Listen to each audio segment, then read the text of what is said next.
যাদের নামাজ পড়ার সময় দুনিয়াবি চিন্তা মনে আসে বা নামাজে অমনোযোগী তৈরি হয়, তারা ভিডিওটি শেষ পর্যন্ত দেখার অনুরোধ রইল। হযরত আলী রাদিয়াল্লাহু তাআলা আনহুর কাছে একজন ব্যক্তি এসেছে। তখন লোকটা বলল, হুজুর, আমার নামাজে মন বসে না। নামাজে দাঁড়ালে আমার দুনিয়াবি নানা চিন্তা আসে। হুজুর, আমার এই নামাজ কি আল্লাহ তাআলা কবুল করবেন? তখন হযরত আলী রাদিয়াল্লাহু তাআলা আনহা বলেছেন, না, তোমার নামাজ কবুল হবে না। তখন লোকটা মনে অনেক কষ্ট নিয়ে চলে যাচ্ছেন। এমন সময় রাসূল সাল্লাল্লাহু আলাইহি ওয়াসাল্লাম এসে হযরত আলী রাদিয়াল্লাহু তাআলা আনহুকে জিজ্ঞাসা করলেন, ইয়া আলী, আপনার কাছে লোকটা কেন এসেছিল? এসে দেখি মন খারাপ করে চলে গেল। কেন, কি হয়েছে আমাকে বলুন। তখন আলী রাদিয়াল্লাহু তাআলা আনহু বলেন, তিনি আমার কাছে জানতে এসেছেন যে নামাজে দুনিয়াবি চিন্তা আসলে নামাজ হবে কিনা। আমি বলেছি, না, তোমার নামাজ কবুল হবে না। রাসূল সাল্লাল্লাহু আলাইহি ওয়াসাল্লাম তখন বলেন, ইয়া আলী, আপনাকে আমি একটা চাদর উপহার দিতে চাই, তবে একটা শর্ত আছে। আলী রাদিয়াল্লাহু তাআলা আনহু খুশি হয়ে বলেন, ইয়া রাসূলুল্লাহ, কি শর্ত তা বলুন, আমি আপনার সকল শর্ত মেনে নিব।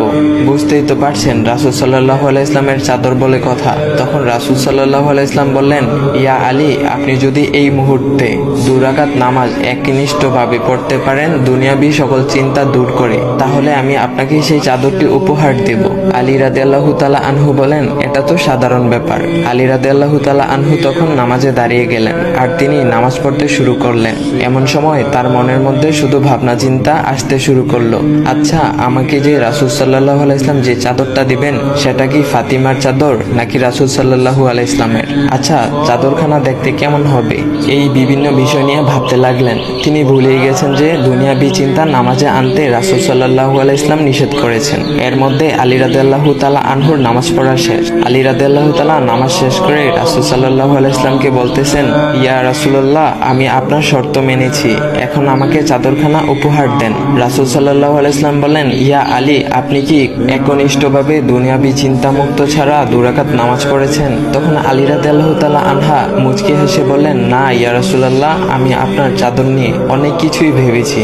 তখন রাসূল সাল্লাল্লাহু আলাইহি ওয়াসাল্লাম বলেন, ইয়া আলী, নামাজ তোমারও হয়েছে, আর তুমি যাকে নামাজ হবে না বলে ফতোয়া দিয়েছো, তার নামাজও আল্লাহ তাআলা কবুল করে নিয়েছেন। শোনো আলী, দুনিয়াবি চিন্তা দ্বারা নামাজ বাতিল হয় না, নামাজ মহান আল্লাহ তাআলা কবুল করে নেন। সকল ফরজ নিয়ম কানুন মেনে নামাজ পড়লে নামাজ হবে ইনশাল্লাহ। তবে আমাদের সকলের উচিত নামাজ আদায় করার সময় একমাত্র আল্লাহকে স্মরণ করে নামাজ আদায় করা। নামাজে দাঁড়ালে দুনিয়াবি চিন্তা মাথায় আসে, এটা শয়তানের একটা ফাঁদ। আল্লাহ তাআলা আমাদের সকলকে শয়তানের কুমন্ত্রণা থেকে হেফাজত রাখুক এবং সঠিকভাবে মনোযোগের সাথে নামাজ আদায় করার মতো তৌফিক দান করুক। সবাই বলি আমিন। চাইলে ভিডিওটা আপনি অন্যদের কাছে শেয়ার করতে পারেন, এতে অন্যদের ভুল ভ্রান্তিগুলো দূর হবে। তো গাইস, এমন ইসলামিক ভিডিও পাওয়ার জন্য ভাইয়ের আইডিটা ফলো করে দেওয়া যাও।